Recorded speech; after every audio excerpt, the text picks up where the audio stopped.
Well, before I begin, I just want to say a couple of things. You know, award shows have always struck me as peculiar because they tend to reduce the creation of art and the competition therein as a form of blood sport, which does not speak to me.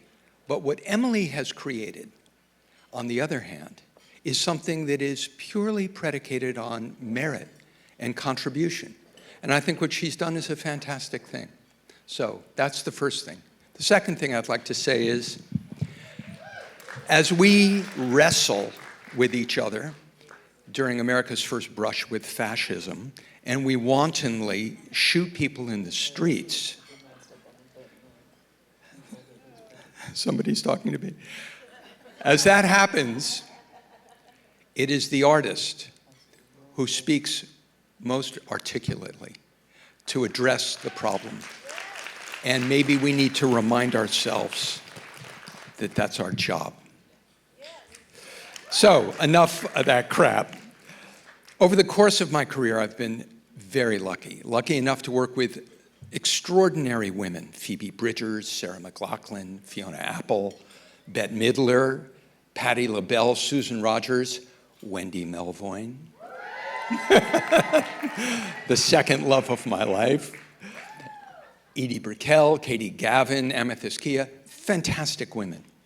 But no less impressive or impactful on what we do is Betty Bennett, the founding CEO and guiding force behind Apogee Digital. Nearly 40 years ago, I bought one of the first Sony digital multi-track machines for my home studio. And Robbie Robertson made a solo album back there. And he suggested to me that I replace the filters on my machine with these fancy new ones made by a new company, Apogee Digital. So I called the company, and a very nice woman, Betty, clearly someone's kindly grandmother, answered the call.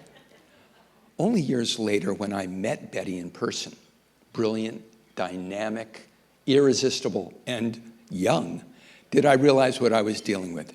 And she, with her deadbeat husband, Bob Clearmountain, would become my closest friend. In the years since we've become friends, I've witnessed and marveled at the intelligence, the foresight, the compassion with which she runs a company whose products you'll find in every important studio in the world. I've also seen a tirelessly philanthropic and concerned woman who's taking care of her employees as if they were her family. And if you've ever been lucky enough to vacation with Betty, you'll never need a travel agent or a trip planner, because she's up at 5 every morning planning your day. So what has impressed me most is her repeated ability to address a problem and find a solution, one that flies contrary to the advice of so many experts, men, and proves to be prescient and profound. To wit, the Apogee Duet, which revolutionized home recording, and the Symphony, which brought to digital recording all the warmth and detail that professionals demanded. So I'm thrilled to help in honoring my great friend, Betty Bennett, whom I love. At these Resonator Awards, no one is more deserving. And if anyone ever asks you, who is that guy Clearmountain? Just say he's the bum lucky enough to be married to Betty Bennett.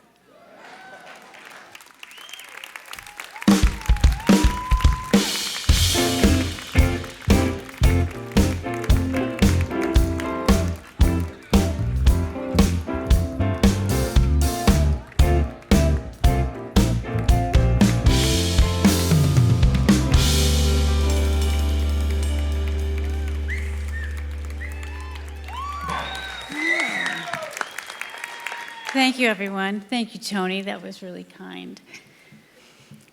First, thank you to We Are Moving the Needle and Emily Lazar, not just for this honor, but for the fact that you exist at all.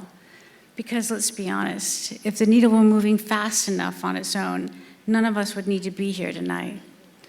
I'm deeply honored to receive the Equalizer Award, especially knowing the company it keeps. Past recipient Christine Thomas with Dolby Laboratories didn't just talk about change, she engineered it. funded it, and insisted on it. Now I should confess something. When I started my career, I didn't walk into the music and audio world thinking, I'm going to break barriers. I walked in thinking, why is everyone assuming I don't know what I'm talking about? And over time, I realized some important things. Progress doesn't come from grand gestures. Sometimes it comes from staying in the room long enough that people stop being surprised you're there. The Equalizer Award isn't about perfection, it's about persistence. It's about showing up again and again in spaces that weren't designed with you in mind and quietly redesigning them anyway. It's about building tools, platforms, companies, and cultures where talent actually matters more than gender, background, or who feels most comfortable speaking first in the meeting. I've been lucky. I've worked with extraordinary people. I've learned from engineers, artists, executives, and creators, and believed the excellence and inclusions are not competing ideas, they are reinforcing ones. And I've also learned this: when you open a door for someone else, the room gets bigger for everyone. So tonight I accept this award not as a finishing line, but as encouragement. Encouragement to keep mentoring, to keep hiring bravely, to keep questioning systems that no longer serve the future of music or the people who make it. Because the goal isn't just to move the needle, the goal is to build a new gauge altogether. Thank you for this honor. Thank you for the community. Thank you.